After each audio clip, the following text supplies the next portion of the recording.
probably gonna walk around. So can I move this mic? Okay, I'm having.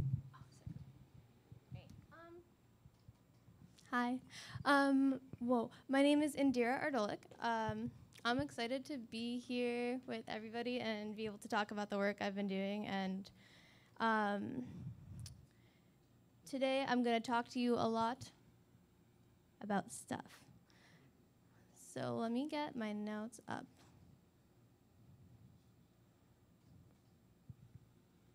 But yeah, I'm basically going to talk about my inspiration, my work, my anti-inspiration, the things I strive to be less like, the things I strive to change when I'm making my art or when I seek art out.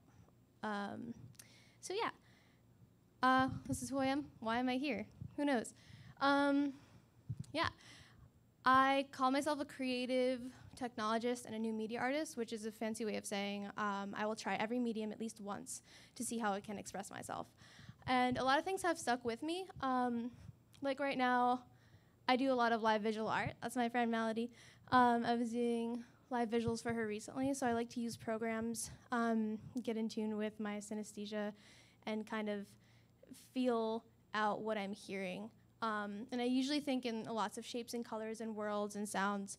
So I like seeing new technology and being able to tinker with it and find out what exactly, that's my dog, what exactly I can do to bring my thoughts out into a reality and make them understandable for other people.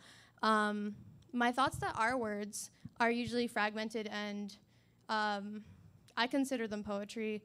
I can think in full sentences. I'm doing it right now. But I like to create things based on feeling mostly and not necessarily logic. These are some of my recent Google searches for you to really understand what I've been thinking about lately. This is something I'm working on in conjunction with a fellow artist named Phoenix. They're curating something for Creative Tech Week, a gallery called Manipulating Memory.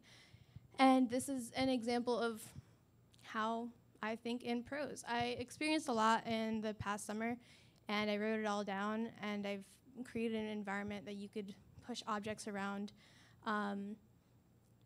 Depending on where you are, the colors of the environment change. I really like using Unreal for that sort of stuff, but yeah, I do all sorts of VR, AR things. This is why I'm here, is to talk about, oh no, I don't have internet. Oh, thanks. Okay, cool. But yeah, I'm here to talk about this project that I did. I called it If I Dreamt a Dream. And then there was a second part to it, and I put it in and projected it onto myself. And that title was It Would Look Like This. Thanks for trying to protect me, computer. So there's poetry that goes along with this that I'm going to read to you. And the poetry came secondary to creating the piece itself. But this is a 3D world I built just to kind of walk around in for not many reasons, like I've been saying. I just kind of make stuff. But the poetry is, if I dreamt a dream, what would it mean? Because I've only lived them up until now. Humans are data streams, organic brackets. I code a sequence in an attempt to play God. Right. I think a lot about how humans resemble data brackets, how we try to perfect what we code so often, or we is a very generalized term. I think in the technology industry, a lot of what I see is people trying to perfect what their code is and trying to make things hyper-realistic. And my interest doesn't necessarily lie in that. My interest lies in just kind of like what feels good to look at. I think a lot of the beauty in technology is that it's always changing, it's always growing, and it's never perfect. As much as we want it to be perfect, there's always going to be some way it doesn't represent reality. The VR headsets nowadays are so clunky, and that's why they're not doing so well, because we're so tethered and we could feel it on ourselves. And that trip to the waterfall that you downloaded from the Oculus store is nothing like going to a waterfall in real life. So that's, I think about how that relates to how I create art. Oh my. To how I create art and how I try to embrace the imperfections of what I make and what I see. So this actually started because I got access to a tango, and I was in an augmented reality class, and I was making a project with some of my friends, and it transformed a lot. But because the tango was always on me, I was like, what are some wild things I can scan? So at some point I ended up scanning my dentist's office, not pictured. What is pictured, however, is a protest from November 2016. As an artist that makes art to emotions, this is a time that I think was a public grievance. It was an interesting like group therapy session. If you've ever been to a protest or an environment where a lot of like-minded people are gathering and just yelling, literally screaming at the top of their lungs, like, I'm angry, I do not want this to happen. So I went to that, and I had a tango on me, and I was like, hey, like, you know, these people are 3D. But the thing that I really liked about being able to 3D scan the protest is that I can't ask anybody to stay still.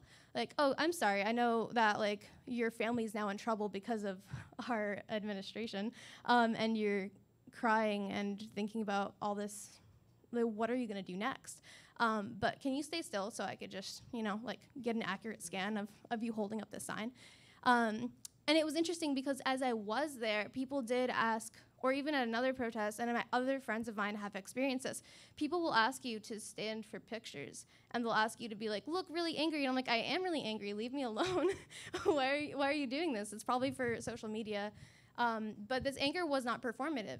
This anger was raw. So this is just raw data that I made wiggle. And I tried to encapsulate what it would move like if it wasn't human, although they are very human emotions. So I built it based on that. Oh my. I built it based on that, essentially. And then I projected it on myself in order to talk about, in order to explain my feelings a little bit more. When I did project it on myself, it was more because I was still in college, and I had this assignment where I had to talk about, we were supposed to represent who we are with a video. So this is where I sleep. Actually, my bed is now opposite this wall, but my wall is just, one day I woke up in the middle of the night, or I came home really late, and then I just like got some black acrylic paint, and that guy with the weird antlers is how this wall started. So this is the second part of where I applied this world, and I projected it onto myself in a way to talk about the following, which is now another poem. If I dreamt a dream, what would it mean? Because I've only lived them up until now. Oh, wait, this is the earlier one. But I'll finish it because it's a great poem. No, I won't. Okay. Yes, it would look like this, but it would not end when I awoke. It may pretend to hide behind my eyelids. Light show neon imprints, the touch of your hand, my brain tissue absorbed to regurgitate. I do not see the dark when I blink. I do not see the dark when I am in the dark. I am too preoccupied. And that's kind of true. Ever since I was a child, I would daydream intensely. I would just think a lot about things so that I was less in the space that I was in.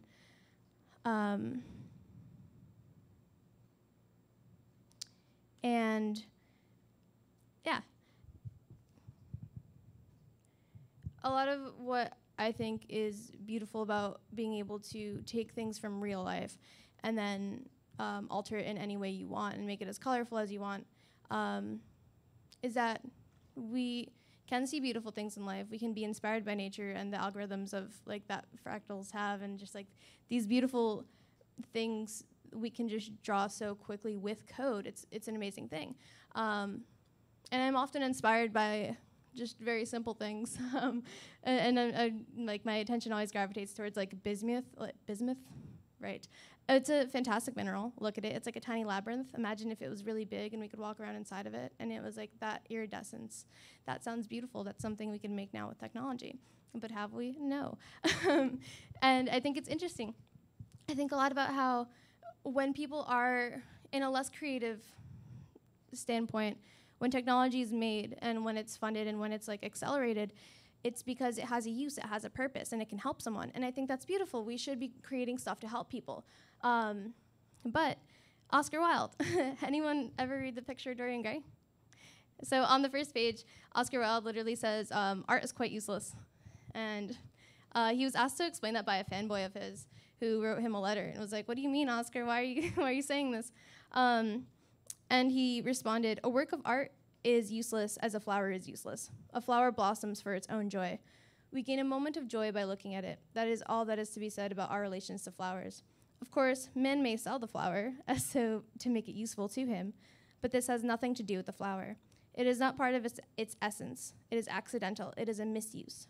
All this, I fear, is very obscure, but the subject is a long one. And that brings me to my next point, my anti-inspiration. Literalism is the great spell that binds and blinds the modern world.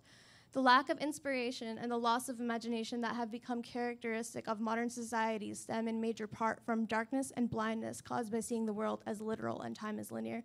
Michael Meade was an 80s and 90s philosopher, part of the mythopoetic section of the man's movement, which is essentially to say, hey, men can have feelings.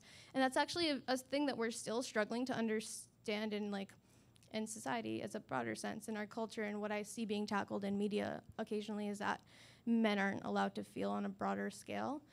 But how does this relate to anybody here? Can someone just like yell out their feelings? If not, that's okay. But does this relate to anybody here?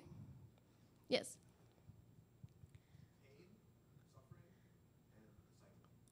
Wow. Thank you. Okay. Thanks, Mahi.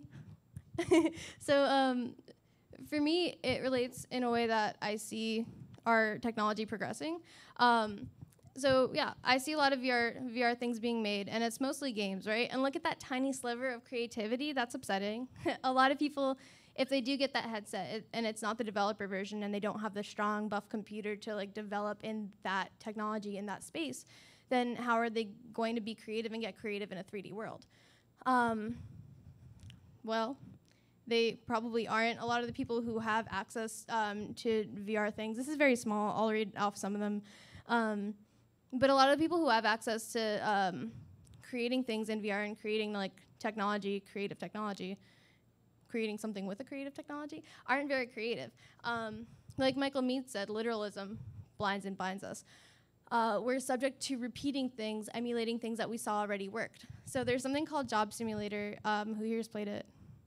It's really fun, but it had a really fun twist as well. I'm not going to spoil it for anybody, but it's not necessarily like you're going to work in an office and everything goes as planned.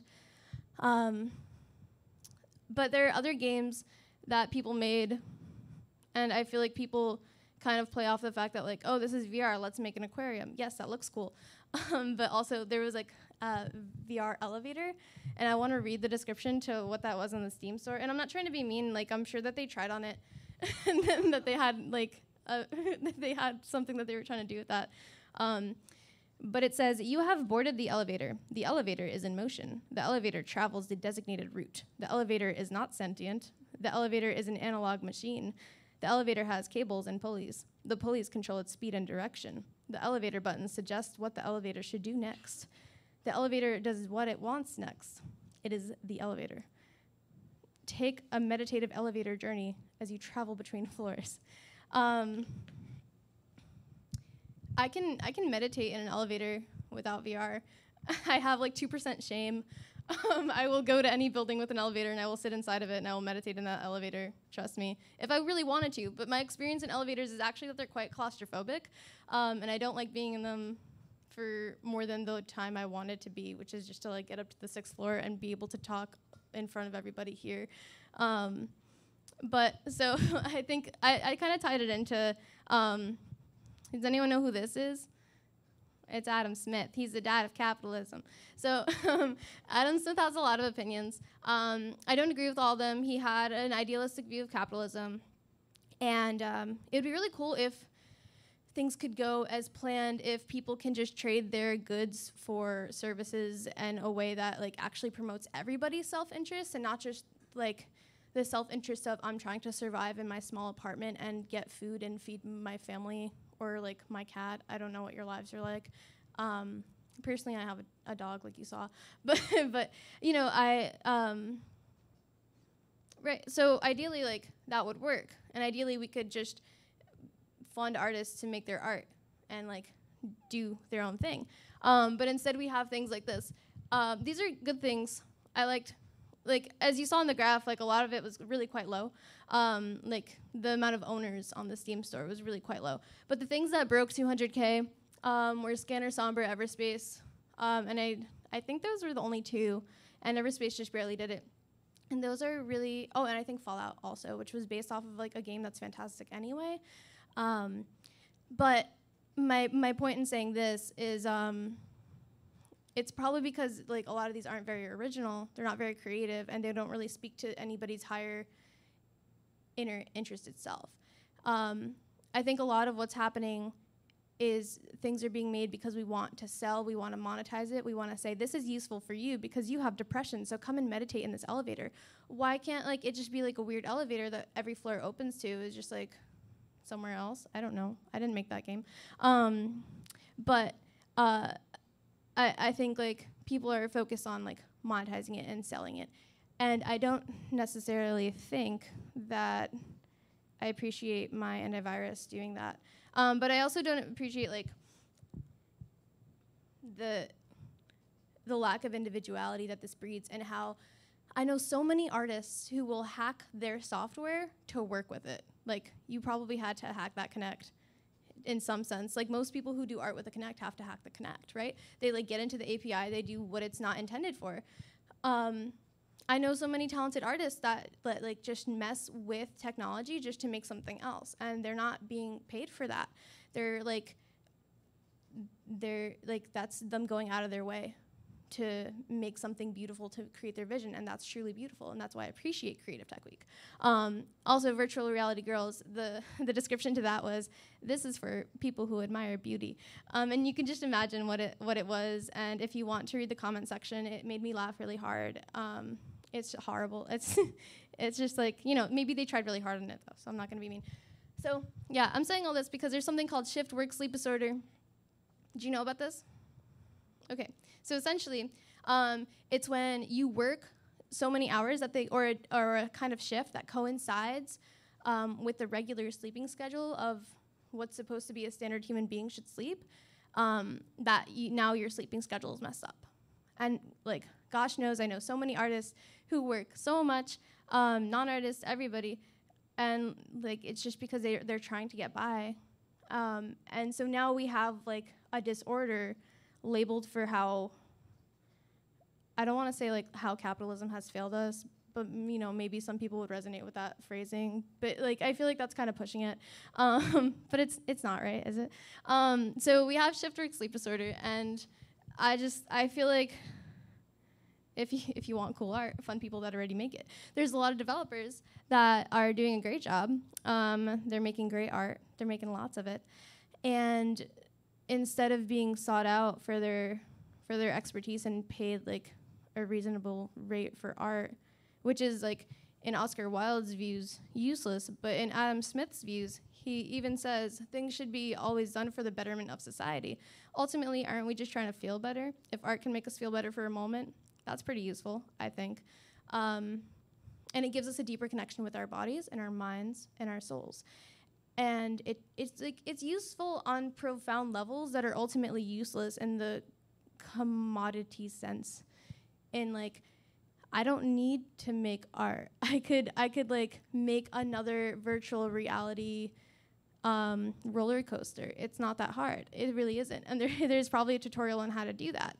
I'm not saying like they're not trying hard and they don't deserve to be paid. I'm saying like, why can't we do something else?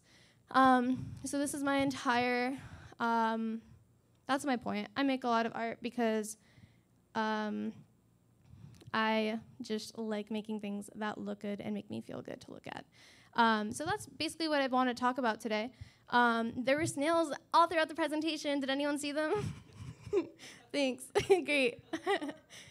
Great, thanks. Yeah, that's it. That's all I had to say. You can talk to me about my opinions if you want.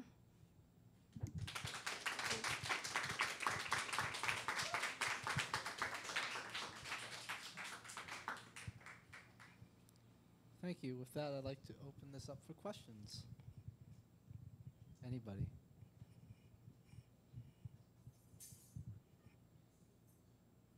You look like you're almost there. Question for you. How close are you to there? Okay, we can come back to this. I don't have any questions, but I love your presentation. Thank you so much. Wonderful. I was so nervous. I feel like I went I veered off the path of like what was expected, but I wanted to talk about it, so I'm glad you enjoyed it.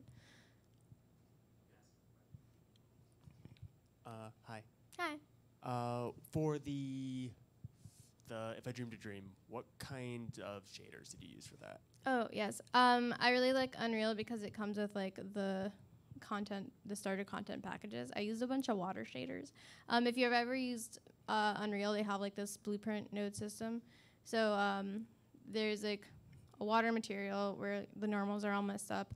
And then there's like a material instance where there's a lot of tessellation. And I think a lot of it was based on sine waves and cosines. And I just messed with it. This project is pretty old, and I did it kind of quickly, to be honest with you, because I work on a lot of like art that looks like that. So I have some of my favorite shaders that I just copied to other projects. But I used a water-like material shader that moved depending on cosines. Thanks. Thanks for asking.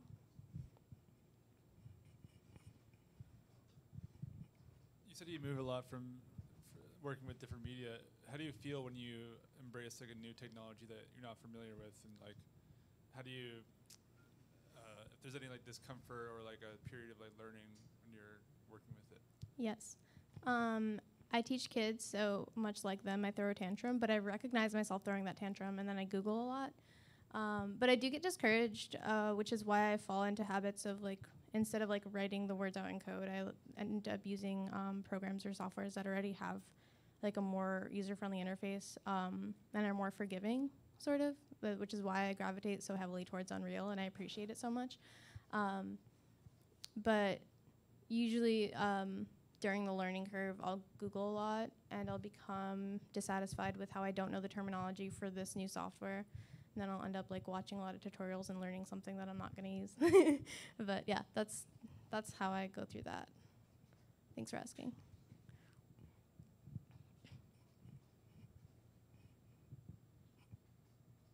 No?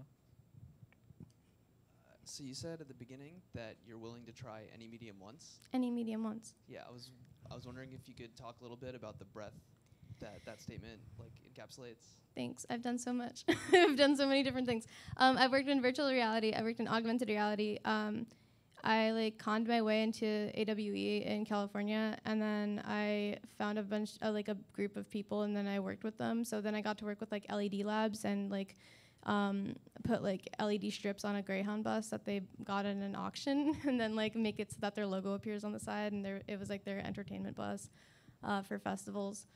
So I did, yeah, and so I like augmented reality and Vuforia because I think it has like a lot of unexplored performative aspects.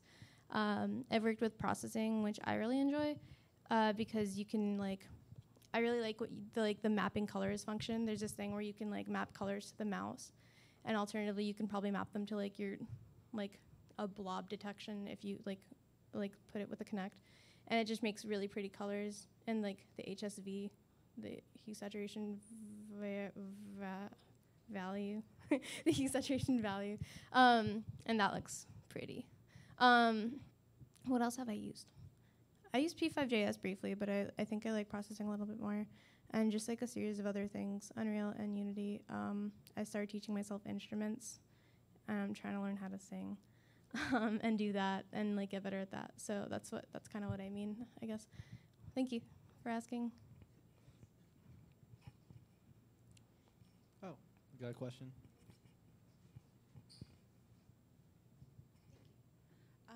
Going off of that previous question, how do you feel about mixing like fine art mediums and then digital mediums? I think that's the best idea. I think I really appreciated my own piece. Good. It would look like this, and I'm not afraid to say that because I worked hard on it. Let's go all the way back to it. I drew on that wall and I painted on it, and I think it looks really nice when light is projected on it. And like filtering those things together are like it's a layer. It's a layer of reality, and then that like augmented mixed state that you put on top of it. And it is occasionally underappreciated. I like physical aspects when people involve like physical computing, and the one that Sonia had, like when you can alter something with something physical that you made, it's like, it just like brings you so much closer to that. Which actually makes me think that virtual reality is like called a tool for empathy, but in reality, good storytelling is a tool for empathy, and just like taking yourself so like doing all the senses and just like getting as much in that as possible, like having more candles burning during during your VR piece or something like that. Like that's just like, yeah. Thank you for asking. Thank you for existing. I think that's the end of the questions. Thank you. Yeah, thank you everybody.